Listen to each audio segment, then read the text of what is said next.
بسم الله الرحمن الرحيم الحمد لله رب العالمين وصلى الله وسلم وبارك على عبده ورسوله نبينا محمد وعلى آله وصحبه أجمعين أما بعد السلام عليكم ورحمة الله وبركاته. By nature, man is a social being in the sense that he cannot live alone. He needs to live within a community, within a society. And that is why he needs people as people need him. He needs to have friends. He needs to have associates that would help him when he is in need. And if you listen to the sunnah of the Prophet ﷺ regarding the companionship, there is a very beautiful hadith. And all the hadiths of the Prophet ﷺ are indeed beautiful. Because he tells us about himself, I was given the concise of speech. Utitu jawami al-kalim sallallahu alayhi wa sallam. And that is why one word or two words of the Prophet ﷺ, you need volumes to explain because of the knowledge contained in these two words. One of the fiqhi rules is la darar wa la dirar. That's it. The Prophet said, La darar wa la dirar. Do not do something that is harmful for others, yet do not accept something that is harmful for you. And you can cascade this fiqhi rule on all chapters of the fiqh, whether it's in purity, whether it's in transactions, whether it's in marriage. Two words the Prophet said, alayhi salatu wasalam. So, listen to this hadith with your heart and not with your ears, because it is coming from the Prophet ﷺ, who does not say except the truth, and who does not teach us except what is beneficial for us, not only in the hereafter, but also in this life. The Prophet says ﷺ, the likeness of a righteous companion is that of the seller of musk. Either he will give you a gift, or you will buy something from him, or you will smell a pleasant fragrance from him. And the likeness of an evil companion is that of the man who works the bellows. Either he will burn your garment, or you will smell an unpleasant odor from him. Now this hadith is, you all know it, right? Correct? Okay. We will just go briefly into it. The Prophet ﷺ told us about the good companion of having three choices or possibilities. The evil companion has only two.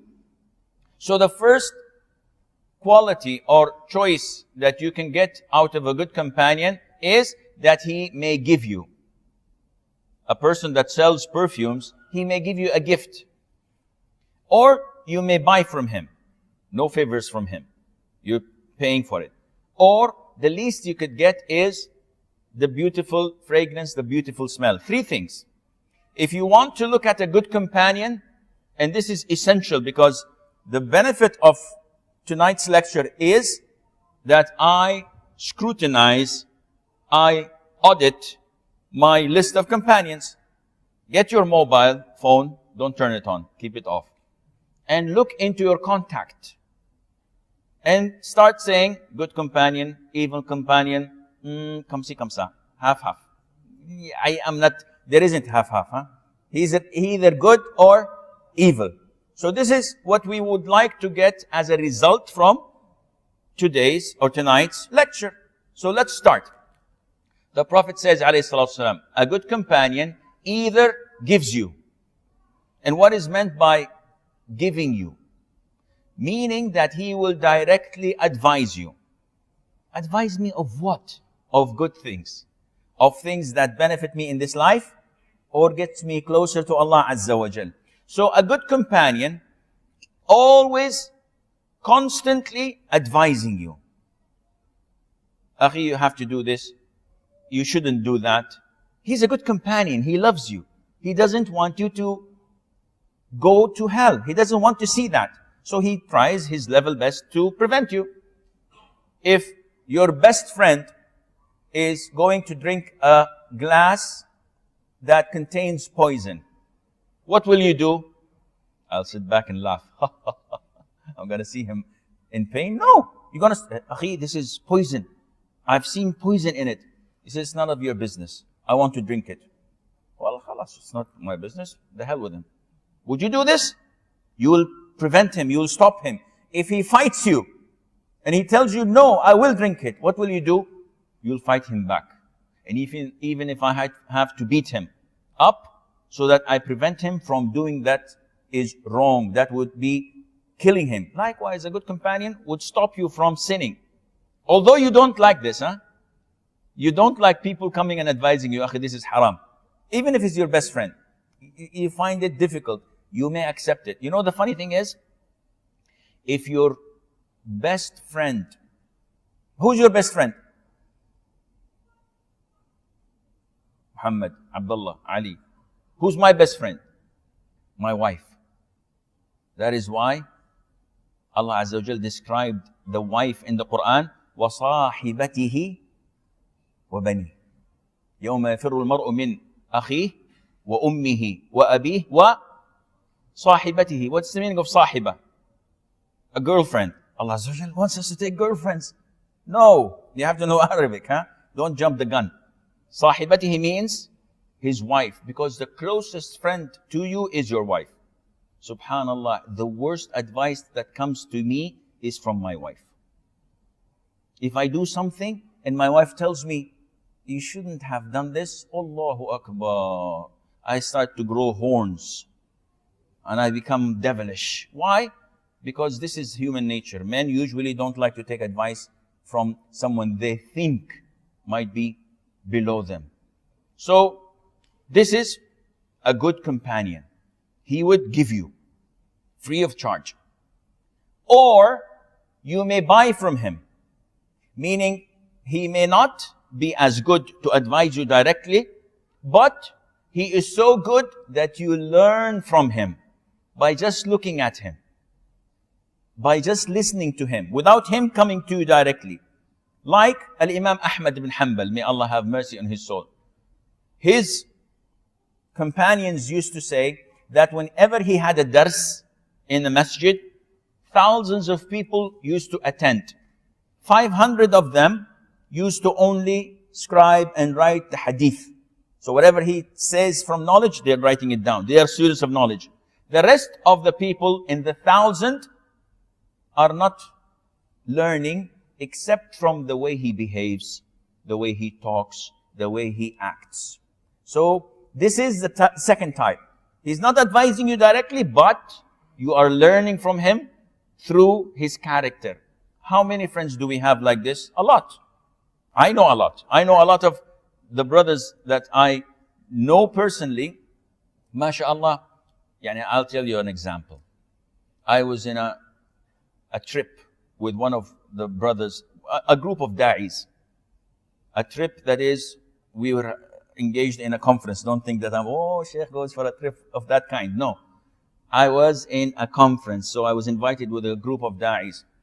And one of us, MashaAllah, he was so keen on the first row and on attaining the first takbir that he made me ashamed.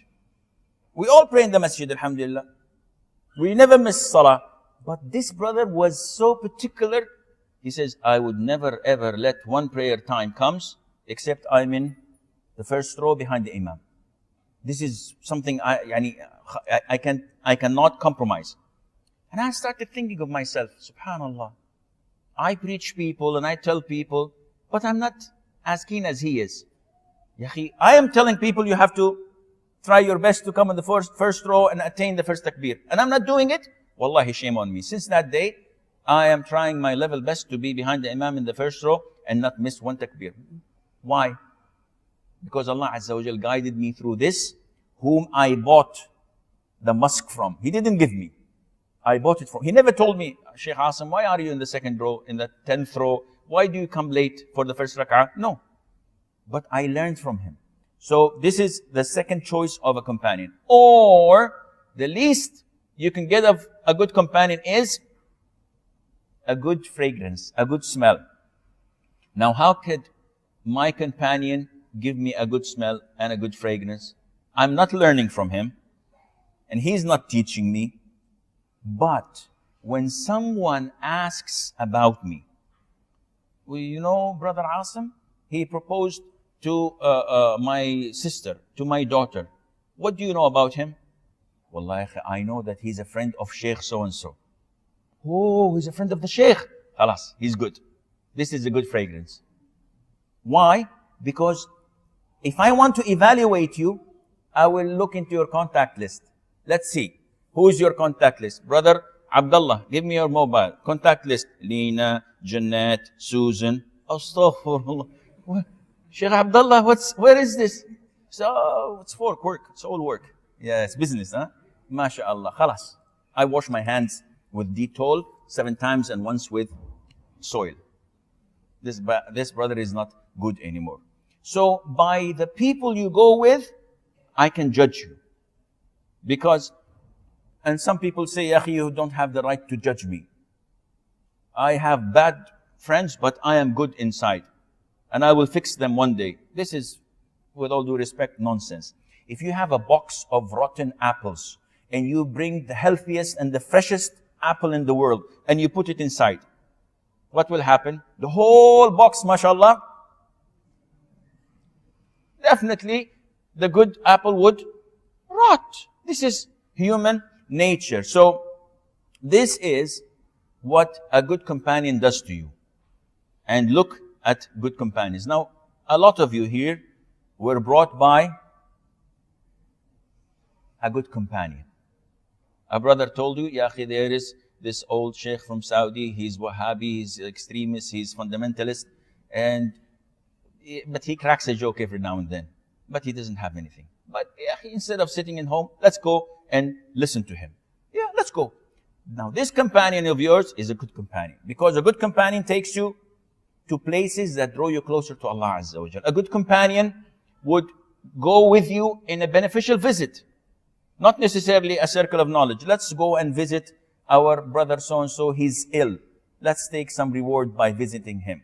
Let's go to a book fair and buy some useful books. I need a book of tafsir, I need a book of this, I need a book on physics. Something useful, something you learn.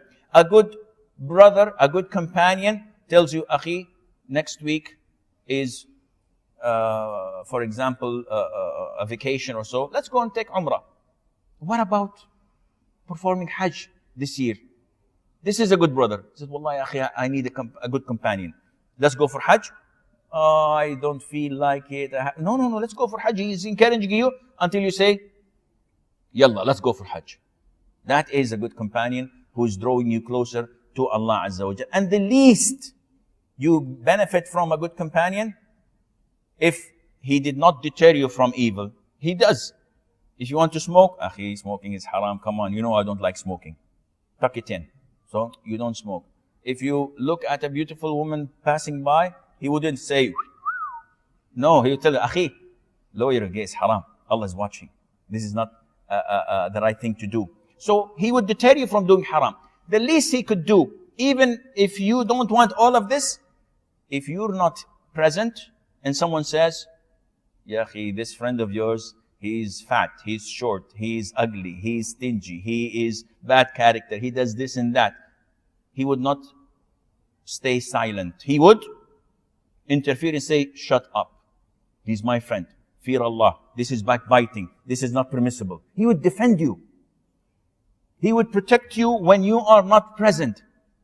This is what I qualify as a good companion who loves you not because of your wealth, not because of your wasita. You know wasita? We have a problem in Saudi with wasita. We call it vitamin wow. Wasita, nepotism, I think they call it. It is when, not what you know, it is who you know. And it is killing the Arab world because it's destroying everything.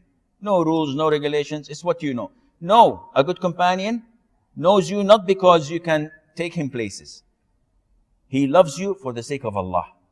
Because you draw him and he draws you closer to Allah Azza wa Jalla, and I pray that all our companions would be like this. Now, friends, they say, a friend in need is a friend in deed. A friend in need. So your friend is the one who you need him when you want him to be there. And this is actually true, because when I'm happy or when I'm sad, I always call my friend. And I say, Akhi, wallahi, this good thing happened to me, or Akhi, wallahi, this bad thing happened, and I need your condolences, I need your sympathy, or I need your encouragement. So a good friend is the one I always call whenever I have good things or bad things to say. That is why even in hell, what are the people in hell are look for? Good companions. Even in hell. Allah Azza wa Jal tells us in Surah Al-Shu'ara, now we have no intercessors nor a close friend to help us. This is what the people of hell are complaining. We don't have any intercessors and we don't have any close friend. Meaning that even in hell, we would like anyone to help us. And those who are close friends can help us, but we don't have them in hell. On the day of judgment, the Prophet tells us ﷺ, that all humans would be standing in an open plaza. And the sun draws closer to them until it is as close as of a mile. Whether a mile is 1.6 kilometers or the mile which women use to put their mascara on their eyelashes. It's called a mil as well. And people sweat. They're standing in that horrific place and time. Yawmun azim. A horrible day. And people sweat and they are naked. No clothes. And they are barefooted. No shoes. And they are uncircumcised. Mother Aisha says to the Prophet ﷺ, Prophet of Allah, women and men, they're all naked. And the Prophet ﷺ tells her, Ya Aisha, the people are so terrified, they don't have time to look left and right. It's like when a bombshell, when a beautiful woman passes by and there is this 18-wheeler coming to run you over. Nobody would say, MashaAllah. You cannot see anything except this that is inevitably going to hit you. And likewise on the day of resurrection, on the day of judgment. On that day, Allah Azza wa Jal tells us, friends on that day will be foes. They will become enemies. Those friends you have in your contact list will become your enemies on the day of judgment, one to another, except the pious, except al-muttaqoon, those whose bond was for the sake of Allah. I have friends, good friends. If Allah admits me to enter Jannah, they will not be my enemies, they will be my closest friends, because we thrived on good things and we strived to attain Allah's pleasure. So definitely we will not be enemies, but those others will be enemies. Who are they? They are the people or the one who use the bellows. You know the bellows? It is what people, blacksmith or someone who works with fire, he needs someone to blow this so that the coal is live and it's hot and the fire is alive. Now, if you go to such a place, how do you think your clothes going to be? It's going to smell bad. That is, if you don't get any sparks from the furnace or from that place and burns your clothes. So the Prophet is telling us, alayhi salatu wasalam, two things. Either he will burn your clothes or you will find a bad odor. There is no third. So there is no benefit from an evil companion. No benefit at all. He will burn your clothes. Meaning you're going to be sinful on the day of judgment because of him. And if not, if you say, well, I have bad companions, I have evil companions, friends, but I don't take anything negative from them. Akhi, the worst or the least worst thing that could happen is your reputation will be tarnished. Imagine a woman, a decent woman, a student of knowledge, wearing full niqab, wearing gloves, and she goes out with a prostitute. How would the prostitute look? Definitely unlike her. And she says, I'm just, we're friends, we're relatives. And they go out shopping and they come from shopping and she doesn't do anything to her. How would people think of that decent woman in her hijab and niqab? What will they say? They will say, what is the English saying? Birds of feather flock together. Isn't it? So they have to be like this. It's a must. I cannot, imagine Sheikh Asim has a best friend of his and he's a pop star. Yeah, he's my friend. But alhamdulillah, I go to the masjid, he goes to the theater. It's okay. So my best friend is Justin Bieber. Well, can it be? Is it possible? It cannot be. So good people have to stick with good people. Bad people have to stick with bad people. And look at the impact of an evil companion. I ask you, who was it that made a drug addict by himself? Wasn't there someone who gave him and try it? Look at anyone who smokes. Who was the first one who gave him a cigarette and said, give it a try, it's good, be a man, come on? And so, Wallah, I have to be a man. And look at him now. Who was the first one to encourage a sister to take the veil off? Come on, you're beautiful. Sister, you are charming, you're gorgeous, you're beautiful. And you have to give zakat of this beauty. So show your beauty. This is zakat. Well, by the way, this is in Arabia, this is what they say. They say to the beautiful women, the evil women, say to the beautiful women, you have to give zakat. You have to show and share this blessing of Allah Azza wa Jalla. Who was it? The first is your evil companion. And now you go back in history. The evil things that you have done in your past. And Allah Azza wa Jalla knows about it. And may Allah forgive all of our sins, previous and coming. If you look, you will find always a picture. Some mobiles, when someone calls, his picture pops up. If you remember these sins, always you'll find the picture of the one who taught you how to do it. Who was the first one to travel with you to a foreign country for the vacation?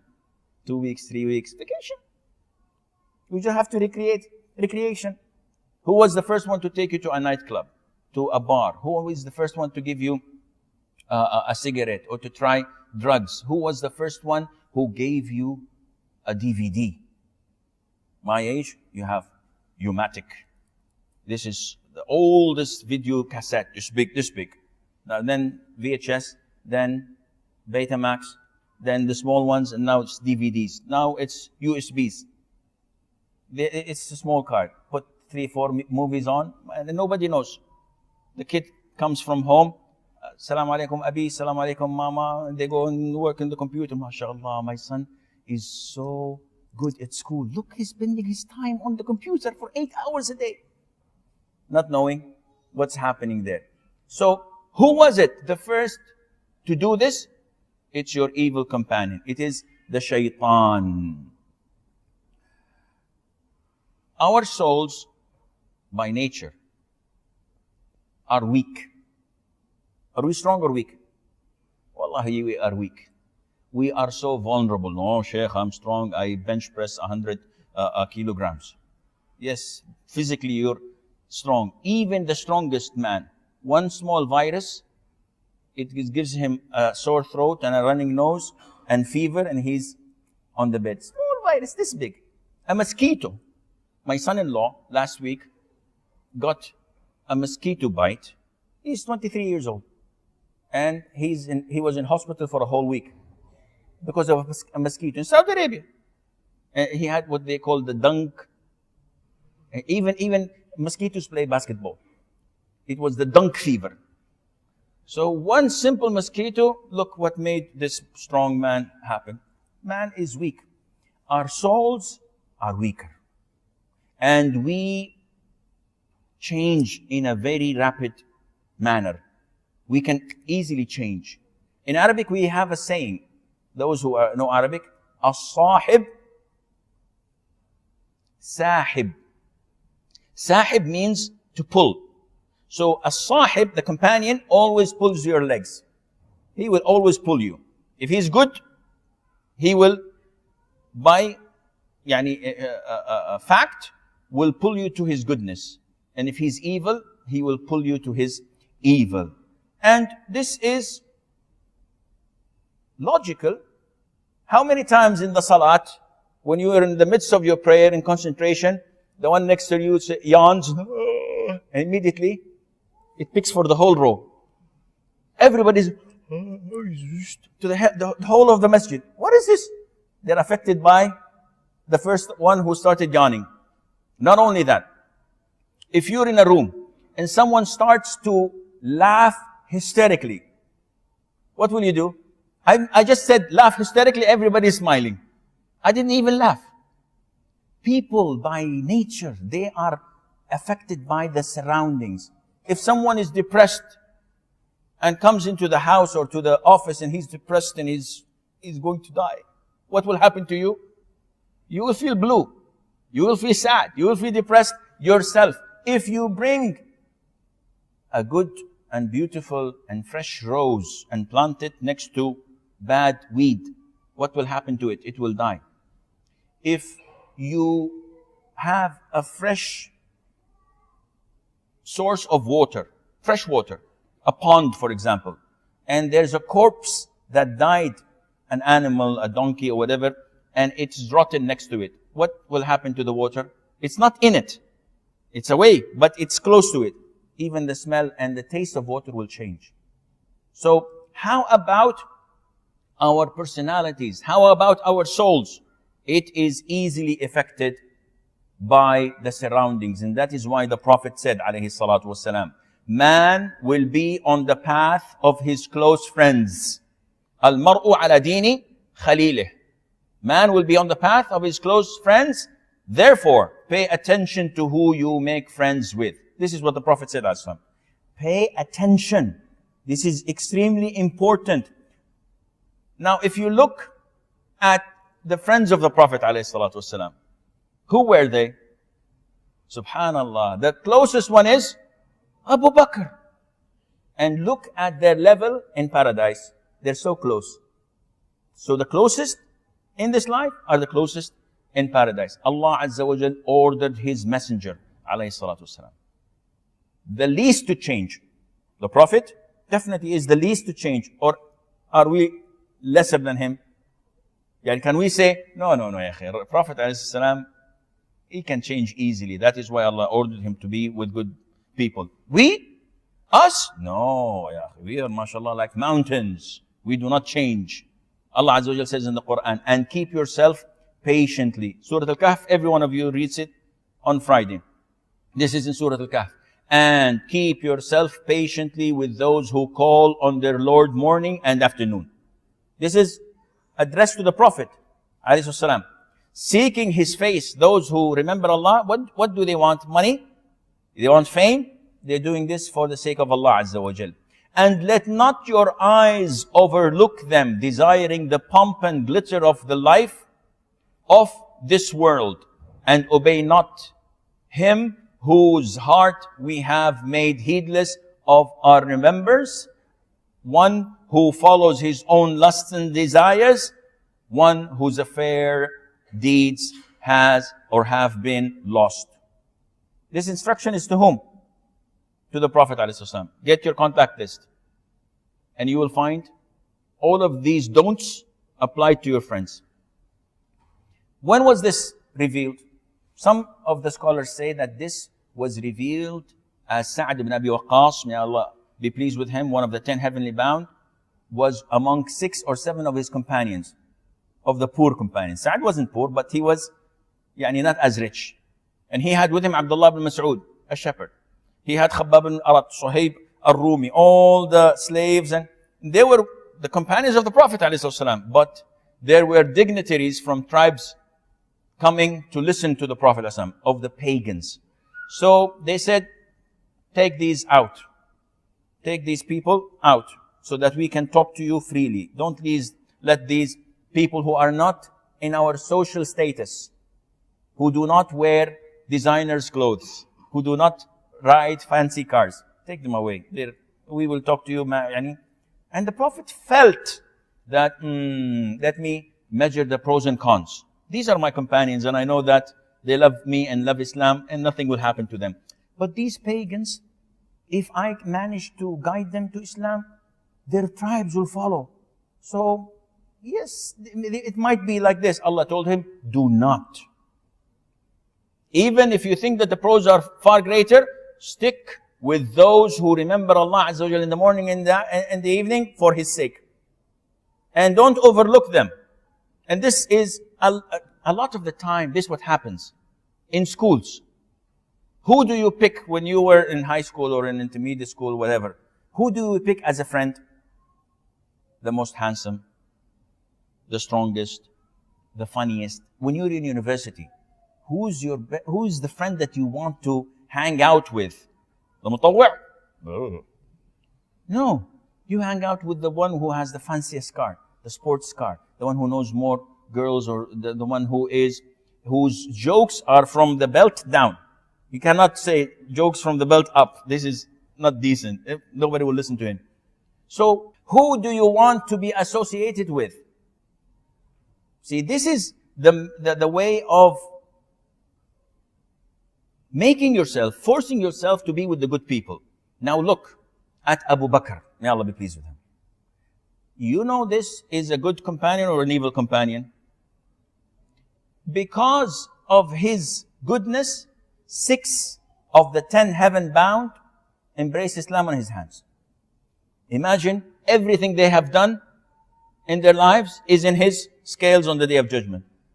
And that is why some scholars say whenever you want to teach your 6 or 5 years old child the Quran, or to teach him how to pray, make sure that you are the one who teaches him how to recite the Fatiha. Why? Because from the minute he remembers the Fatiha and recites it until he dies, every time it goes to your good deeds. So don't let it be for the school teacher. And don't let it be for his mother. You do it. You want a reward. So you teach people. Abu Bakr, look at his companions. Umar radiallahu anhu, whenever he used to see Abu Bakr and Bilal, he used to say, this is Sayyidina, alladhi a'taqa Sayyidina. Abu Bakr is our master. He is our superior, who has freed our superior. Who is Umar's superior? Bilal ibn Abi Rabah, the Abyssinian slave. Look at when this original Arab, when this tribesman talks about an Abyssinian slave to be a Sayyid. And who did Abu Bakr free among the slaves? You count and you will not end. He devoted all of his wealth for freeing slaves and for supporting the Prophet sallallahu alaihi wasallam. Now look on the other hand to Abu Jahl. Abu Jahl was the one who prevented the uncle of the Prophet ﷺ from accepting Islam on his dying bed. The Prophet came to him. He said, "Oh my uncle, say La ilaha illallah. I will intercede on the Day of Judgment with it." And Abu Jahl is next to him on the other side of the bed, and he says, "Abu Talib, you want to neglect the religion of your father Abdul Muttalib and his grandfather?" And Abu Talib was so confused at the end. Allah Azza wa Jal willed it, and he chose to die as a mushrik because of Abu Jahl. Ya akhi, on your dying bed, how many people would come to you and give you the good nasiha, La ilaha illallah, and how many evil companions would say, "Wallah, yesterday I saw a movie. You're gonna die if you don't see it." Yeah, he's dying now. He is dying now. He said, no, but this movie would literally kill you. You have to see it. Subhanallah. I am shocked by how people's life ends. Isn't it stupid for a Muslim country when you visit someone who is on his dying bed in hospital and you find this big TV screen and beautiful women dancing and singing, and this is the last thing he sees? Yeah, instead of putting Quran, instead of putting Jannah, instead of putting La ilaha illallah, look what they bring to people who are in desperate need for cure. Yeah, when I'm sick, what do? I ask Allah, oh Allah, this is the last time. Just save my neck. And instead of doing this, I have these movies in front of me. The Prophet tells us, alayhi salatu wasalam, and this is the value of good companionship, that Allah sends the angels, and the angels roam the earth, and they come like this gathering of ours, and they go back to Allah, and they tell Allah Azza wa Jal that we have seen your servants in this particular place, and they're making dhikr, like we are doing now. So Allah Azza wa Jal tells them, I make you my witness. I have forgiven them. All of us. So one angel says, oh Allah, there is this individual who did not come for the lecture. He came because he wanted to meet a friend, or he needed a loan, or he wanted a job, or he needed a recommendation. He didn't come for the lecture. He didn't come for the dhikr. What does Allah Azza wa Jal, the most merciful, the most forgiving? Wallahi, if you know Allah, you love Him. Wallahi, if you see what Allah does to you, you have no other choice but loving Him, worshipping Him, do whatever pleases Him, because you know that He is the one who will take you to paradise. This is a transition in life. We're dead. Our countdown has begun. What does Allah Azza wa Jal say? Allah subhanahu wa ta'ala says, they were all in the gathering, and none of them will be excluded from my forgiveness. As long as they're all in the gathering, regardless of your intention, all of them will not be excluded. None of them will be excluded from my forgiveness. So even that who came for a loan or for a recommendation, Allah would forgive his sins. So the good companionship is extremely essential. And the most people that you care about is your wife and your children. Oh, you believe, protect your families and yourselves from hellfire, that the fuel of this hellfire is stones and people. So you should protect your wife, and you should scrutinize whom she goes out with. And also do this for your children. And some say, Akhi, I'd like to give my children the freedom of choice. This is good. But if you know that he made the wrong decision, what would you do? You definitely have to correct him. Otherwise you say, no, let him bear the consequences and he will learn from that. No, this is not the right thing to do. When our children are young, it is easy for us to guide them. When they are old, it becomes difficult because they have their own choices. And that is why it is essential for us to provide for our children a safe haven, a good Islamic environment. So if I take my son from a very early age to Tahfidh al-Quran, and he's in the Tahfidh 5 or 6 days a week, 2 hours or 3 hours. When they go to play football, they all go with their instructor or instructors, and it's an Islamic environment. There will be a bad apple here or there, but eventually they will affect that bad apple, and they will correct it.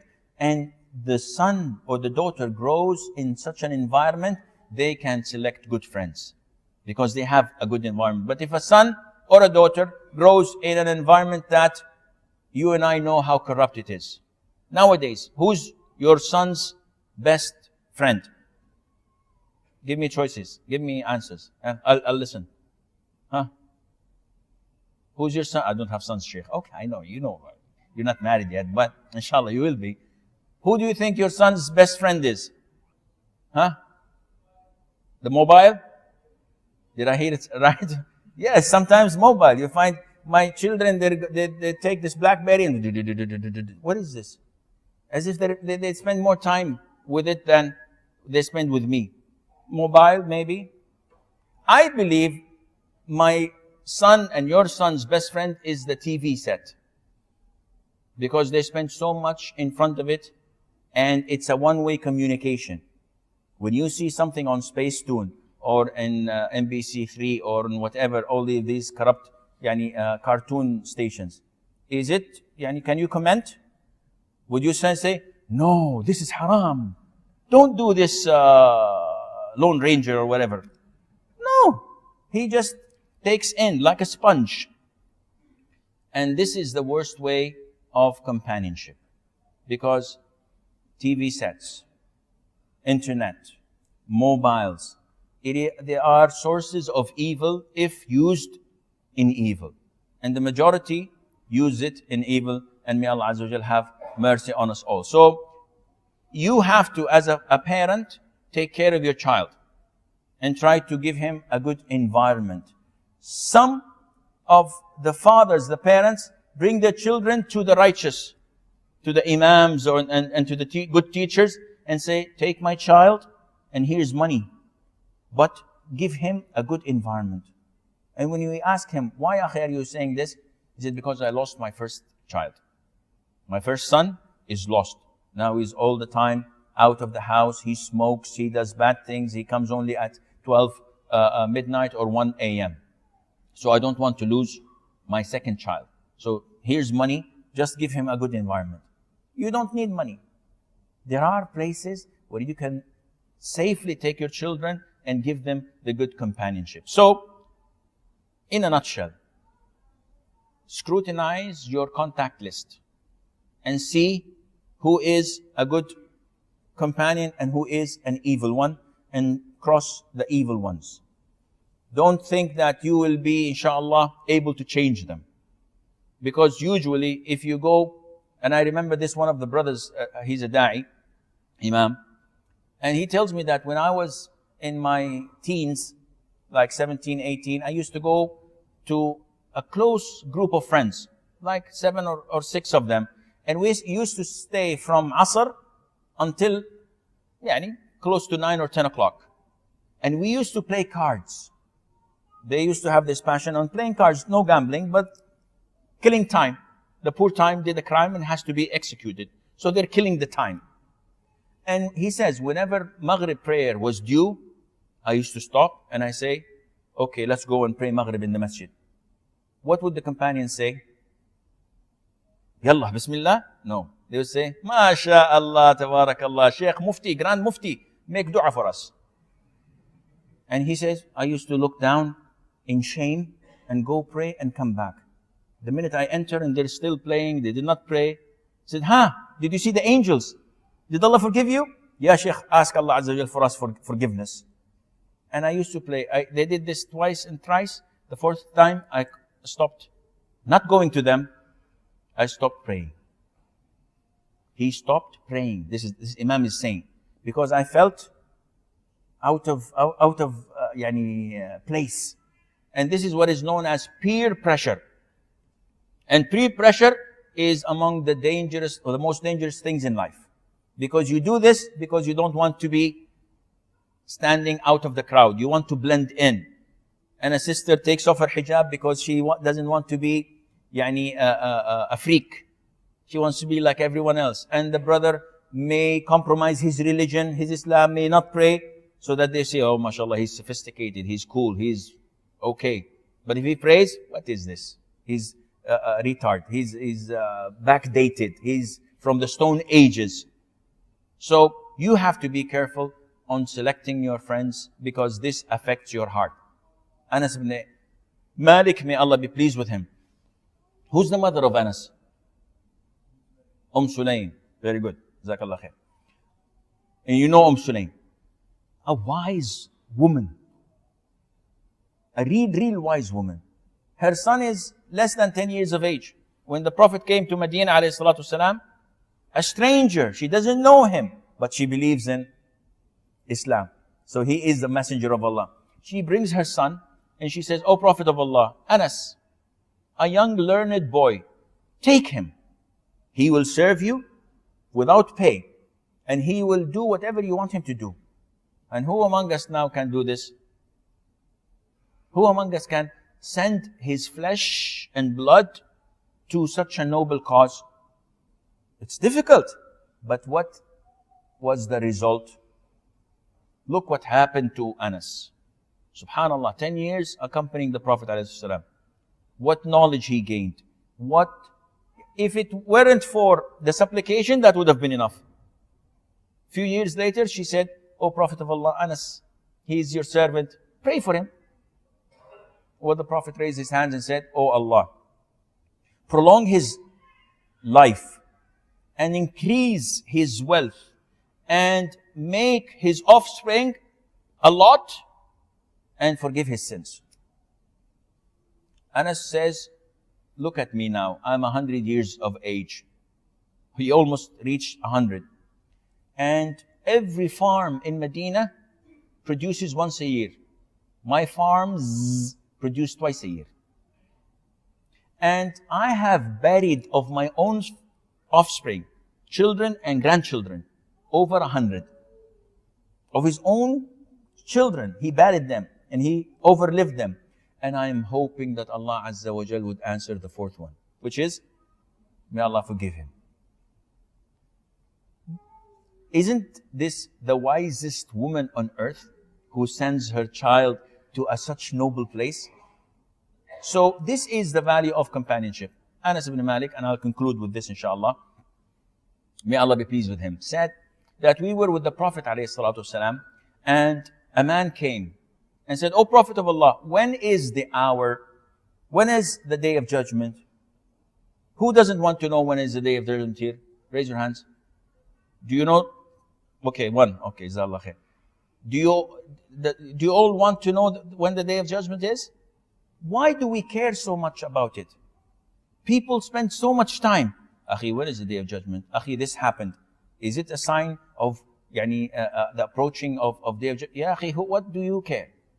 Your day of judgment is when you die. This is your day of judgment. So don't care about this life. Don't care. Yeah, no, I'd like to know when is the Dajjal coming. Why? You're going to go and pick him up from the airport? Why do you want to know when the Dajjal? No, the Dajjal. Ya akhi, recite the beginning of Surah Al-Kahf and the end of Surah Al-Kahf, alhamdulillah. You will not be trialed by his calamity or tribulation or his fitna, by trial. So the Prophet said to that man, "What did you do for it? I can answer you. But better, I would give you another thing to think about." So if you're asking about the hour and you want to know the time, if I tell you next year, 10 years, 100 years, this would not benefit you. What would benefit you is this. What did you prepare for it? If someone comes and tells you, tomorrow is the day of judgment, what will you do? I have to watch the last series of Friends. It's the last episode in season. No. You'll start praying, you'll start giving the loans, you'll start the things that you have wronged people with, you'll ask for forgiveness because you know it's over. But no, it's not tomorrow. Oh, okay, Jazakallah khair. If it's not tomorrow, I'll wait. Subhanallah. So the Prophet said, "What did you do in preparation?" And the man said, "Nothing." The man is truthful. He's talking to the Prophet. He said, "Nothing." What did we prepare for the day of judgment, akhi? Nothing. No, Sheikh, I prayed Sunnat al-Maghrib. MashaAllah, Jazakallah khair. And how many Fajr did you skip? Oh, don't count. So the man said, "Nothing. I did not prepare anything. Except, I love Allah and I love the Prophet sallallahu alaihi wasallam." That is it. And the Prophet said, "You will be with those who you love on the day of judgment." Anas says, by Allah, all of the companions were not happier by anything more than what they have heard. And Anas says, and by Allah, I love Allah Azza wa Jal, and I love the Prophet ﷺ, and I love Abu Bakr, and I love Umar, and I pray to Allah that He makes me with them, and I also pray that Allah makes us, all of us, me and you, with them on the day of judgment. Wallahu a'lam. Wa sallallahu wa sallam wa baraka ala abdihi wa rasulihi nabiyyina Muhammad.